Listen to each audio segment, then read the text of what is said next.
উপস্থাপন করব। তিনি কে, এই জায়েদ কে, তার সম্পর্কে যদি আমরা জানি তাহলে হয়তো আমরা বিষয়টা আরেকটু ভালোভাবে উপলব্ধি করতে পারবো যে আমার নবী এবং জয়নব যে বাংলা হিন্দি সিনেমার মতো যেই ত্রিভুজ যেই প্রেমটা, সেই প্রেমটা যে কিভাবে সেই প্রেমে আবদ্ধ হলেন সেই বিষয়ে আমরা বুঝতে পারবো। সো প্রিয় নবীর পালক পুত্র জায়েদ, তিনি আমরা যদি 1400-1500 বছর আগের কথা বলি তাহলে এই ফালক পুত্রকে ইসলাম পূর্ব যুগে আরব সমাজে তাদের এই নিজের পুত্র বা ঔরসজাত পুত্রের মতো মনে করা হতো। সেটা ইসলাম পূর্ব। আমরা যারা এখনো আছি তারা পালক পুত্রকে আসলে পুত্র হিসেবেই নেই, কিন্তু ইসলাম পূর্ব আরবে এটা ছিল। আনাস ইবনে মালিক রাদিয়াল্লাহু তাআলা আনহু বর্ণনা করেন, জায়েদ রাদিয়াল্লাহু তাআলা আনহু সিরিয়ায় বন্দী হন। হাকিম ইবনে হেজাম ইবনে খুয়াইলিদ তাকে ক্রয় করে স্বীয় ফুফু খাদিজা রাদিয়াল্লাহু তাআলা আনহুকে দান করেন। খাদিজা রাদিয়াল্লাহু তাআলা আনহু নবী করিম সাল্লাল্লাহু আলাইহি সাল্লামের খেদমতের জন্য তাকে দান করেন। মহানবী সাল্লাল্লাহু আলাইহি সাল্লাম জায়েদ রাদিয়াল্লাহু তাআলা আনহুকে আজাদ করে দিয়ে পুত্র হিসেবে গ্রহণ করেন। জায়েদ মহানবীর কাছে দীর্ঘদিন ধরে পুত্রের মতো বসবাস করতে থাকেন। তার পিতা দীর্ঘদিন পর্যন্ত তার অনুসন্ধান করার পর অবশেষে তার সন্ধান পান। অতঃপর তার পিতা ও চাচা মহানবীর কাছ থেকে তাদের সন্তানকে ফিরিয়ে নেয়ার আবেদন করেন। মহানবী জায়েদকে বললেন, সেটা তোমার ইচ্ছা, তুমি ইচ্ছে করলে আমার কাছে থাকতে পারো, ইচ্ছে করলে তুমি চলে যেতে পারো। জায়েদ মহানবীর কাছে থেকে যাওয়ার ইচ্ছা পোষণ করলেন। মহানবী তখন বললেন, হে কুরাইশ গোত্র, তোমরা সাক্ষী থাকো, জায়েদ আমার পুত্র, সে আমার ওয়ারিশ হবে, আমিও তার ওয়ারিশ হব। অতঃপর তার পিতা ও চাচা খুশি হয়ে দেশে ফিরে যান। তো এটা আমি জাস্ট এইটুকু বলতে চাই যে মহানবী যখন এই ঘোষণা দিলেন যে পালক পুত্র হিসেবে সে আজকে থেকে আমার পুত্র, সে আমার ওয়ারিশ হবে, আমি তার ওয়ারিশ হব, এটা ইসলাম পূর্ব যুগ। এবং এটা থেকে আমি একটা জিনিস প্রমাণ পাই, সেটা হচ্ছে যে ইসলাম পূর্ব যুগটা যে আরবটা 1400-1500 বছর আগের যে আরব সমাজ, সেটা কতটা মানবিক ছিল সেটা আসলে আমি এই নবীর এই আচরণে বুঝতে পারি যে অনেকটাই মানবিক ছিল। তারা পালক পুত্রকে নিজের পুত্র মনে করত, এতটাই মানবিক সমাজ ওখানে ছিল। এখন নবী যখন এই ছেলেটাকে জায়েদকে লালন পালন শুরু করলেন, সে এক সময় বড় হয়ে যায়। এখন তার বিয়ে করতে হবে, যেহেতু সে যৌবনে পদার্পণ করলো জায়েদ, এখন তাকে বিয়ে দিবেন। বিয়ে দেওয়ার জন্য নবী তার ফুফাতো বোন জয়নব বিনতে জাহাসকে তার কাছে বিয়ে দেওয়ার প্রস্তাব পাঠান। জায়েদ যেহেতু দাস ছিলেন এবং এখন নবীর পালক পুত্র, কিন্তু আগে দাস ছিল, সেজন্য এই মুক্তিপ্রাপ্ত দাস হওয়ার কারণে জয়নব এবং তার ভাই আব্দুল্লাহ ইবনে জাহাস অসম্মতি জ্ঞাপন করেন। এই বিয়েতে তিনি রাজি হননি।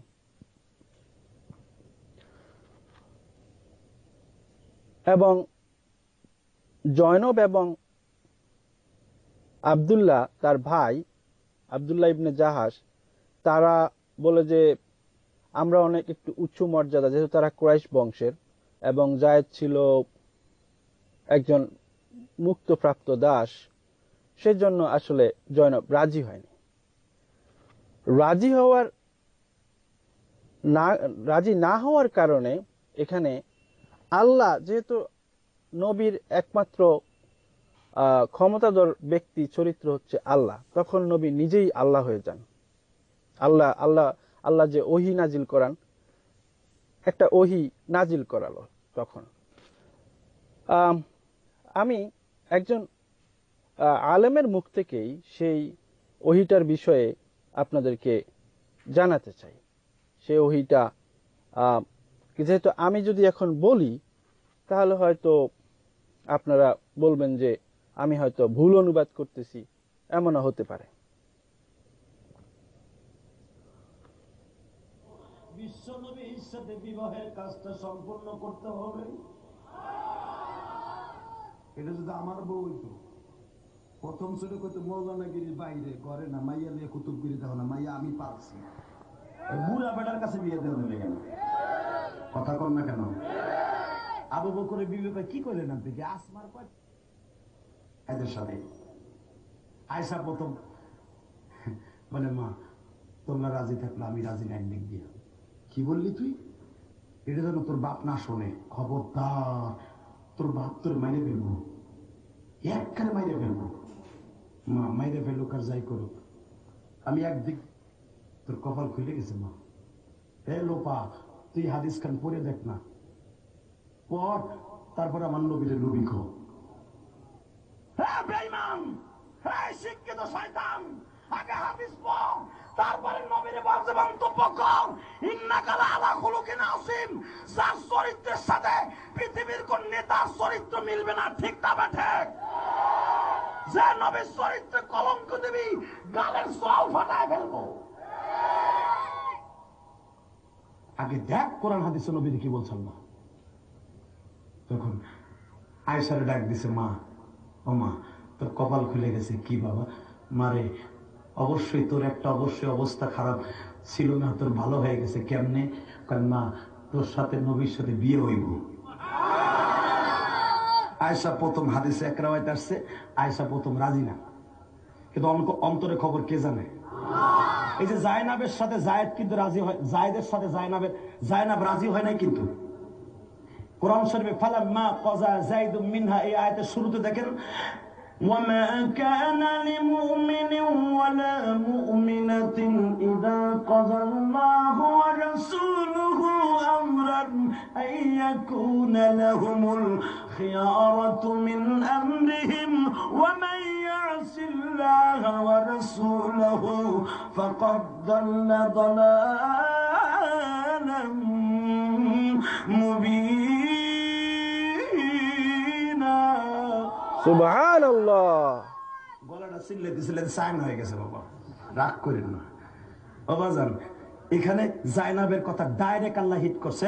জায়নাব, তুই না খালি ওমা কানা লি মুমিনিন ওয়ালা মুমিনা, দুনিয়ার কোন পুরুষ মহিলা মুমিনের ক্ষমতা নাই বিশ্বনবী যেটা সিদ্ধান্ত করবে ওইটার খেয়ার করবে, ওইটার চিন্তা ভাবনা করবে, এটার অনুমতি আমি আল্লাহ কাউরে দেই নাই। নবী সিদ্ধান্ত করছে জায়েদের সাথে জয়নাবের বিয়ে হবে, এক্ষুনি মাইনা নেবি, তা না হলে গজব আসবে, দলালাম মুবিনা, অন্ধকার চলে যাবে। সাথে সাথে কোরআন আয়াত নাযিল হওয়ার পরে জয়নাব রাজি হয়ে গেছে। নবীর এই বিবিটাও কিন্তু প্রথম বিয়েতে রাজি ছিল না জায়েদের সাথে।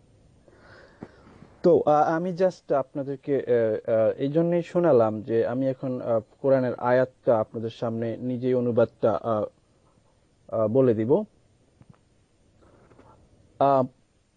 আল্লাহ তাআলা নাজিল করেন, আল্লাহ ও তার রাসূল কোনো কাজের আদেশ করলে যে তা অমান্য করে সে প্রকাশ্যে পথভ্রষ্টতায় পতিত হয়। এটা সূরা আহজাবের আয়াত ৩৬। এই আমার প্রিয় বক্তা ইলিয়াস সাহেব তিনি আসলে এই আয়াতটা দিয়ে ধমক দিয়েছেন যে এটা বিষয়টা আয়েশার ছিল, বাট আমি উল্লেখ করলাম এই জন্য যে আসলে তিনি জয়নব যে জায়েদের সাথে বিয়ে করতে রাজি হয়নি, আল্লাহকে দিয়েই ধমক দিয়ে জয়নবকে রাজি করালেন। তো এই জায়েদের সাথে জয়নবের যে প্রেম ভালোবাসা বিয়ে মহাব্বত হয় সেটা হচ্ছে চতুর্থ হিজরিতে এই বিয়েটা অনুষ্ঠিত হয় এবং এই বিয়েতে মোহরানা ধার্য হয় 10 দিনার, প্রায় 4 বড়ি স্বর্ণ পরিমাণ, 60 দিরহাম বা 18 তোলা রৌপ্য পরিমাণ, আহ, তাছাড়া দেওয়া হয়েছিল একটি বারবাহী জন্তু, কিছু গৃহস্থালীর আসবাবপত্র, আনুমানিক 25 সের আটা ও 5 সের খেজুর। মহানবী নিজের পক্ষ থেকে তা প্রদান করেছিলেন একজন বাবা হিসেবে, জায়েদের বাবা, জায়েদ ইবনে মুহাম্মদ। আরবরা তাই আসলে জানতো, এবং মুহাম্মদ নিজেও বলেছিলেন যে আজ থেকে সে আমার পুত্র, সে আমার ওয়ারিশ, আমিও তার ওয়ারিশ। তো এটা 4 হিজরিতে এই ঘটনাটা ঘটে, এবং আল্লাহর নির্দেশে এবং মহানবীর নির্দেশে জায়েদ এবং জয়নবের বিয়েটা সম্পূর্ণ হয়। এখন আমার নবী যখন একজন পুত্রবধূ, জয়নব কুরাইশ বংশের একজন নারী, এবং আমার নবী যখনই ধরেন আমরা যখন সাধারণত আমার বাবা যখন আমার স্ত্রীকে দেখে তখন বলে বৌমা বা মা বলে ডাকে, যার যেই আঞ্চলিক ভাষায় সেভাবে আসলে ডাকে, এবং শ্বশুরের কাছে যায়, শ্বশুরের সাথে অনেক সময় অনেক গল্প করে, আড্ডা দেয়। তো নবী এবং জায়েদের নবীর পুত্র যে জায়েদের স্ত্রীর সাথে সেই সম্পর্ক অবশ্যই ছিল, এবং তিনি আসা যাওয়া করতেন। তো এই আসা যাওয়ার মধ্যে আমার নবীজির একটা ভালো দিক, সেটা হচ্ছে তিনি নারীর সাথে প্রেমে আবদ্ধ হতে খুব সহজেই তিনি হয়ে যান। তা অবশ্য যতদিন আমার আম্মাজান খাদিজা ছিলেন ততদিন আসলে এটা পারতেন না, সেটা আমি অন্যদিন আলোচনা করব। কিন্তু তিনি সহজেই একজন নারীকে ভালোবাসতেন, পছন্দ করতেন, সে যেই হোক। এখন ওনার পছন্দ হলে উনি সেটা তার ভালোবাসাকে জয়ী করবে। এটাই হচ্ছে আমার নবীর একদম কি বলবো, পিওর একটা ভালোবাসার দিক, পিওর একটা, আমি ক্রেডিট দিতে চাই আমার নবীকে, কারণ তিনি আয়েশাকে পছন্দ করেছেন এবং আয়েশাকে বিয়ে করতে চেয়েছেন। স্বয়ং আল্লাহ তার পক্ষে দাঁড়িয়ে গেছেন এবং তার ভালোবাসাকে জয়ী করলেন। এটা আমি গতকালকে আলোচনা করেছি, আমি আজকে আর সেদিকে যাব না। আজকে জয়নবের প্রতি যে তার একটা ভালোবাসা জাগলো, সেটাও আয়েশার মতো নাটকীয় অনেক ঘটনায় ঘটালেন। সেটা হচ্ছে যে তখন প্রথম তিনি শুরু করে দেন যখনই ওনার ধরেন হয়তো জয়নবের ঘরে একদিন হয়তো গেলেন, গিয়ে যদি দেখলেন যে তার সৌন্দর্য রূপ, হয়তো জয়নবের গায়ে কাপড় ছিল না, কারণ ঘরের মানুষ অনেক সময় আরবের যে গরম, সেই গরমে তো আর সবাই ঘরের ভিতরে জুব্বা গায়ে দিয়ে থাকে না, তাই না? এখন শ্বশুর মশাই হয়তো আসছেন, এসে হয়তো দেখে ফেলছেন ওনার এই অবস্থা, তখন ওনার হয়তো পছন্দ হয়ে গেল। যেহেতু গতকালকে এক মোল্লা বলেছিলেন, আমি আপনাদেরকে শুনিয়েছি যে আয়েশার লাউ গাছে লাউ ধরে গেল, আয়েশার এই লাউ দেখে নবী থাকতে পারেননি, এতটাই মানে 6 বছর বয়সেই লাউ ধরে গেছে। কাঁঠাল গাছে যে অনেক, আপনি 2টা কাঁঠাল গাছ একসাথে লাগালেন, কোনো কাঁঠাল আগে ফলন দেয়, কোনো কাঁঠাল পরে ফলন দেয়। তো আয়েশার কাঁঠাল আগেই ধরে গেছে, সেজন্য আসলে নবী আর থাকতে পারেননি। এবং লাউ গাছ যদি আপনি 2টা একসাথে লাগান, দেখবেন একটাতে আগে ফলন দেয়, একটা পরে ফলন দেয়। আয়েশার লাউটা আগে ধরে গেছে, সেজন্য নবী থাকতে পারেননি। তো নবীর এই ভালোবাসাটা আমার কাছে খুবই ভালো লাগে, আমি খুব এনজয় করি।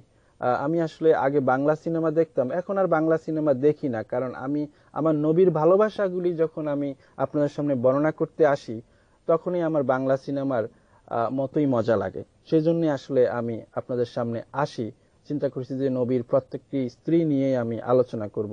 তাহলে আমার বাংলা মুভি দেখতে হবে না, যেহেতু মাদ্রাসায় পড়েছি। এই সিনেমার দিকে একটু ঝোঁক ছিল, নিষিদ্ধ ছিল, তো নিষিদ্ধ জিনিসের প্রতি আমার ঝোঁক থাকে। এটা সবারই, আপনাকে যদি কোনো কিছু নিষিদ্ধ করা হয় সেটার প্রতি আপনার ঝোঁকটা বেশি থাকে। মাদ্রাসায় পড়ার কারণে আমার বাংলা সিনেমার প্রতি ঝোঁক বেশি ছিল। সেই জন্য এখন আর সিনেমা দেখতে হয় না। নবীর কাহিনীগুলি, প্রেম কাহিনীগুলি আমি যখন পড়ি তখন আমি একটু কল্পনা করি, মগজ দিয়ে চোখ দিয়ে একটু কল্পনা করি, তাহলে বুঝতে পারি যে আসলে আমি সিনেমায় দেখতেছি। এখন নবীর প্রতি জয়নবের যে ভালোবাসা, সেটা কিন্তু নবীর শুরু হয়ে গেছে, এবং তিনি আর সেই ভালোবাসা মনের ভিতরে রাখতে পারেননি। সেজন্যই নবী আবার একটা আহ, কিচ্ছা কাহিনী বা আবার একটা নাটকীয় ঘটনা তিনি এখানে করতেছেন। সেটা হচ্ছে, পুত্র বলে স্বীকার করলে পুত্র হয় না। আল্লাহ তাআলা ইরশাদ করেন, তোমরা তাদেরকে তাদের পিতৃ পরিচয়ে ডাকো, এটাই আল্লাহর কাছে ন্যায়সঙ্গত। যদি তোমরা তাদের পিতৃ পরিচয় না জানো, তবে তারা তোমাদের ধর্মীয় ভাই ও বন্ধুরূপে গ্রহণ হবে। সূরা সেজদার আয়াত নম্বর 5। এটা হচ্ছে নবী প্রথম এইভাবে নিয়ে আসলেন। এটা প্রথম অংশ, আল্লাহকে এখানে নিয়ে আসলেন। হে আরব সমাজ, শুনো, তোমরা তোমরা এই এই যে তোমাদের যে আগের ধারণা, হ্যাঁ, সেই ধারণা থেকে তোমরা সরে আসো। সে তোমার আসল পুত্র না। আসল কথা হচ্ছে তিনি আমার আমার ভাই জায়েদের যে স্ত্রী, তার প্রতি আমার মহানবীর ভালোবাসা জাগলো, সেজন্য আসলে এই আয়াতটা তিনি নামিয়ে আনছেন।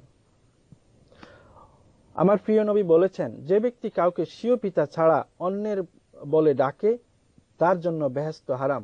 আমার প্রিয় নবী জয়নবের ভালোবাসায় এতটাই মুগ্ধ যে এখন আরববাসীকে, আমরা যারা মুমিন আছি তাদেরকে বলছেন, হে মুমিন, শুনো শুনো, তোমরা বেহেশতে যেতে পারবে না যদি তোমরা তোমার পিতা ছাড়া অন্য কাউকে ডাকো।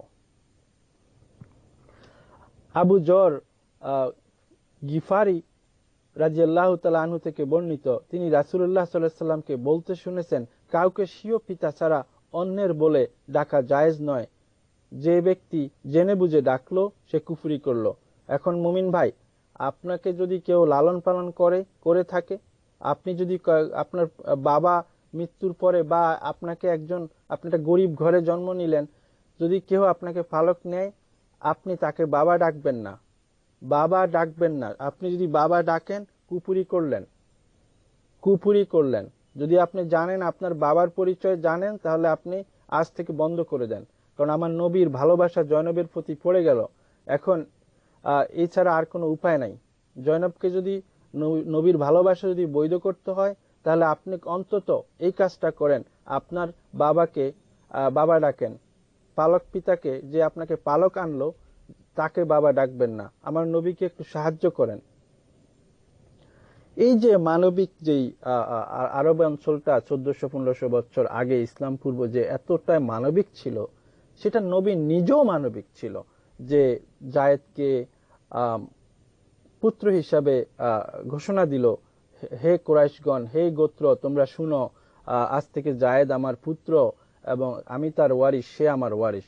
এখান থেকে নবী কিভাবে চতুর্থ হিজরির পরে জায়েদের সাথে জয়নবের বিয়ের পরে তারপরে যে এই বৌমার সাথে যে আসা যাওয়া বা কথাবার্তা, সেখান থেকে বৌমার প্রতি যে ভালোবাসা, সেই ভালোবাসা থেকে তিনি কিভাবে এত মানবিক একটা যেই সংস্কৃতি তাদের আরব অঞ্চলে ছিল, সেটা থেকে তিনি বেরিয়ে আসছেন এবং পুরা মুসলিমদেরকে আজকে মানে মুসলিমদের আমাদের মান ইজ্জত সহ টানাটানি শুরু হয়ে গেছে।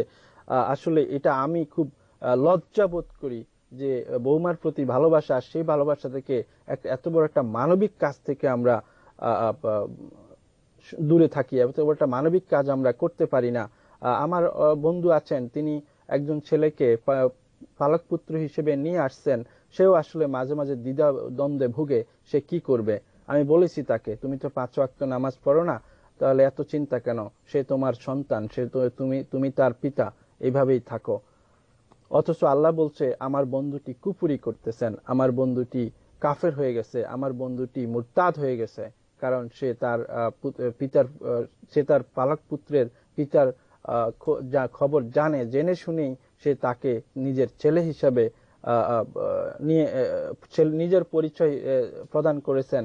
তার স্কুলের যত কাগজপত্র আছে সব জায়গায় তার নিজের নাম দিয়েছেন। তার কারণটা হচ্ছে, সে তার ছেলে সন্তান নেই, সেজন্য এবং একটি সন্তান তাও আছে নিজের, সেটা আসলে তার একটু বলে নেই, হয়তো সময়ের আমি 1 মিনিট নিব। সেটা হচ্ছে যে তার আত্মীয় কাজিনের সাথে তার বিয়ে হলো। বিয়ে হওয়ার পরে, এই যে নিকট আত্মীয়র বিয়ে হওয়ার কারণে তাদের প্রথম সন্তানটা হলো। সন্তানটা হওয়ার পরে ডাক্তার বলেছে, আপনারা আর কোনো সন্তান নেবেন না, আপনাদের সন্তান মারা যাবে। কারণ তার এই প্রথম সন্তানটা এভরি 6 মান্থ রক্ত দিতে হচ্ছে। এভরি 6 মান্থ রক্ত নিষ্কাশন করে আবার রক্ত দিতে হচ্ছে। এই নিকটাত্মীয় বিয়ে হওয়ার কারণে আমার বন্ধুটির এই অবস্থা। তারপরে সে আর কোনো সন্তান নিতে পারবে না, সেজন্য সে একটি, এবং যে সন্তানটি নিজের, সেটা কতদিন বাঁচবে তারও কোনো গ্যারান্টি নাই। সেজন্য সে একটা পুত্র পালক আনলো, একটা ছেলেকে পালক আনলো একদম ছোট্ট বয়সে, 6 কি 7 মাস। সে যখন এনটিভির হুজুরের এই পালক পুত্রের শরিয়া আইনের যেই ফেকা শাস্ত্র, সেই ফতুয়া যখন শুনলেন, তখন তাৎক্ষণিক বললেন যে আমি এখন কি করব। আমি তাকে বলেছিলাম, তুমি তো মুসলিম হয়ে 5 ওয়াক্ত নামাজ পড়তে পারো না, বাদ দাও না, তোমার সন্তান, তোমার এবং তার স্কুলের কাগজপত্র সবকিছুই তার নামে।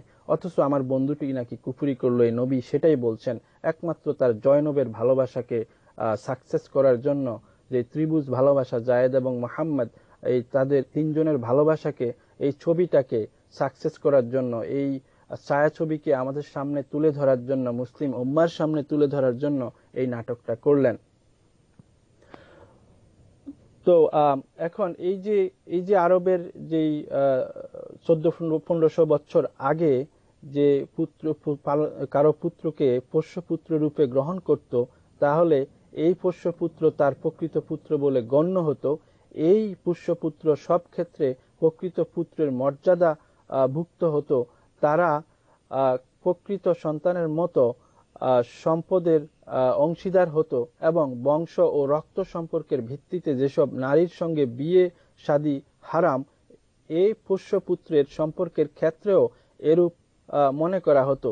বিয়ে বিচ্ছেদের সংগঠিত হওয়ার পর ওই ওরসজাত পুত্রের স্ত্রীকে বিয়ে করা যেরূপ হারাম, অনুরূপভাবে পালক পুত্রের তালাকপ্রাপ্তা স্ত্রীও হারাম বলে মনে করা হতো। তা ইসলাম চিরতরে বিলুপ্ত করেছে এই নবীর ছায়াছবির মাধ্যমে, এই নবীর ভালোবাসার মাধ্যমে। আমি তো এখানে দেখলাম যে আরবের যেই প্রথাটা ছিল, সেটা অত্যন্ত মানবিক একটা প্রথা। আমার বন্ধুটি যে 6 মাস বয়সে একটি ছেলেকে নিয়ে আসলো, তাকে লালন পালন করবে, তাকে বড় করবে, সে তার ওরসজাত পুত্র নয় বলে কি তাকে পুত্র হিসাবে মেনে নিতে পারবে না? তার স্ত্রী তো তার বৌমাই হবে, তার যেহেতু সে তার সন্তান। অথচ এই আরব ইসলামে আসার পরে এই মোহাম্মদ তার এই জয়নবকে বিয়ে করার জন্য আমার এই বন্ধুটির কপালেও আসলে দুর্দশা নিয়ে আসলো। আর আরবের যেই মানবিক যেই প্রথাটা ছিল, যে পালক পুত্রকে পুত্রের মর্যাদা এবং তার স্ত্রীকে তার জন্য হারাম করা, তার জন্য যেমনটি নিজের ছেলের পুত্র বধূকে যেমন হারাম করা মনে করত, এবং তারা এই পালক পুত্রের বধূকেও তালাকের পরে বিয়ে করাটা হারাম মনে করত। এটা তো আসলে ভালো দিক ছিল। এখন আমরা আসি, এই যে নাটকটা নবী করলেন, এতগুলো বিষয় যে আমি বললাম, এটার একটাই কারণ, সেখানে তিনি জায়েদের স্ত্রী জয়নবকে ভালোবাসেন, এবং সেই ভালোবাসাকে সাকসেস করার জন্য তিনি আসলে এই নাটকগুলি একটা পর্যায়ে তিনি চলে আসেন। আমি এই পর্যায়টা আলোচনা করার আগে আমি একটু আমাদের বাংলাদেশের যারা বক্তা আছেন, যারা এই বিষয়ে সবসময় আলোচনা করেন, এবং তারা খুব লজ্জা শরম নিয়েই আসলে আলোচনা করেন, তাদের মধ্যে একজনের বক্তব্য আমি একটু আপনাদেরকে শুনিয়ে দিব। তার কারণ আমরা বললে অনেক সময় বলে যে আমরা অনুবাদে ভুল করি, দেখি তারা কি বলে। বিবিসি, সিএনএন, সকল বার্তা সংস্থা থেকে আউযিল্লা সিটিং বাটপাট ঢাকায় যা আছে ব্যাকে সমালোচনার জোর লাগাইছে। মোহাম্মদ তো বিয়ে 10 বার যা করছে তো করছে, আর হুতের বাবা মাইয়া ছিল, হুতের বড় করেছে আল্লাহ। গুগল, ইউটিউব, বিবিসি, সিএনএন, সকল বার্তা সংস্থা থেকে আউযিল্লা সিটিং বাটপাট ঢাকায় যা আছে ব্যাকে সমালোচনার জোর লাগাইছে। মোহাম্মদ তো বিয়ে 10 বার যা করছে তো করছে, আর হুতের বাবা মাইয়া ছিল, হুতের বড় করেছে। আল্লাহ টার্গেট হলো এই মাসটা প্রমাণ করে দিব হালিকা হুত উঠমবেটা নিজের আব্বা ছাড়া কারো করে আব্বা কোন জায়েজ নাই, এই কথাটা বিশ্বনবীর মাধ্যমে প্রমাণ করে দিছে।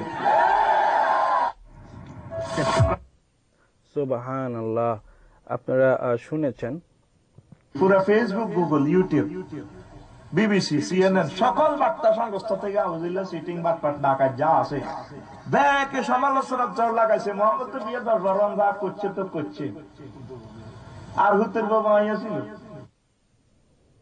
এই মাসলাটা সাবেত করতে চাই বিশ্ব নবী যে বেজ্জিতি হয়েছে বিশ্বের দরবারে, সূরা আহজাবে আছে। হুজুরের হালিক কগ্গহুত আছে যায়েদ ইবনে হারেসা, ব্যাকে কয় যায়েদ ইবনে মুহাম্মদ ছোট হল একগারে আইল তেলতে রিয়া দাঁড়িয়ে গেছে। আফল হুয়া তো বই জয়নব বিনতে জাহাসের মুক্তিয়ারি গরি রহমতুল্লিল আলামিন বিয়ে দিছে। সুবহানাল্লাহ থাকে সুবহানাল্লাহ বুক ফকট হলো ভাই যে কই সিটিং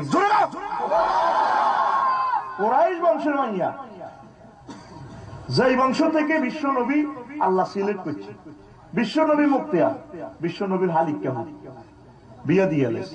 তো উনি হলো ইয়েমেনের মানুষ, ডক এত বেশি ভালো না, তো দোনোগা ঠেলা ঠেলিও মন মেলে না। হুজুরে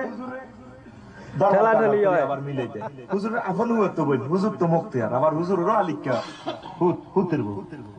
এবার একদিন ঠাস করে যায় দিয়ে এলেছে তালা, 1 2 3 go to your father house, দেখুন তো এক ঘরে যাবে কোন হুজুর হালিকা উত্তর।